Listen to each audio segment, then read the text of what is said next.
Good day mga ka-sports natin dyan. Queen Enyo Bulldog, Ivy Lacsina, kampante na talaga siya ngayon sa kanyang F2 Logistic na bagong team.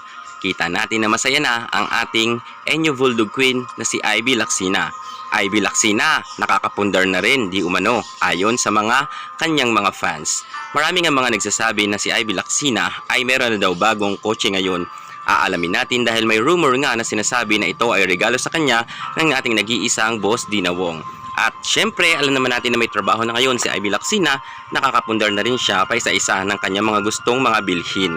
Ngayon naman, itong si Ivy Lacsina ay puspusan nga ang kanyang pagtitraining kasama nga ang kanyang bagong team na F2 Logistics. Titingnan natin ang buong kaganapan sa kwento kay Ivy Lacsina at kay Boss Dina Wong na mapabalita na meron na nga itong bagong sasakyan. Kaya kung bago ka sa aking YouTube channel at ngayon ka pala napadpad, huwag kalimutan i-likes, i-share ang ating video at mag-subscribe. I-click ang ating notification bell para hindi ka mahuli sa lahat ng kaganapan pagdating sa volleyball. Susunod na. Watch this. Drop it.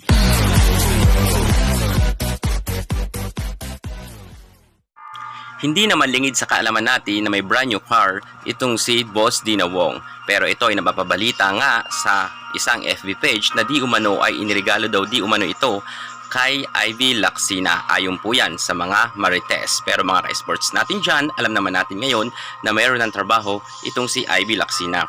Yan, sana wag naman sana siyang husgahan ng ibang mga madlang people kung meron man bagong sasakyan ngayon itong si Ivy Lacsina. Sa kadahilanan sa paglipat niya nga sa F2 Logistics ay meron na nga siyang kontrata dito ng ilang taon at dito siya maglalaro sa kasalukuyan sa F2 kung saan ay malaki dito ang kanyang salary. At syempre mga ka-sports natin dyan, ngayon naman ay inaabangan ng mga madlang people ang sagupaan nga ng F2 Logistics versus nga Creamline. Aabangan natin kung sino sa kanilang dalawa ang magcha-champion. Pero napakalalakas na rin po ngayon ng ibang mga team. Kahit sana ay huwag magpakakampante ang F2 at ang Creamline. Yan muna ang pinaka-latest natin sa mundo ng volleyball. Thank you so much.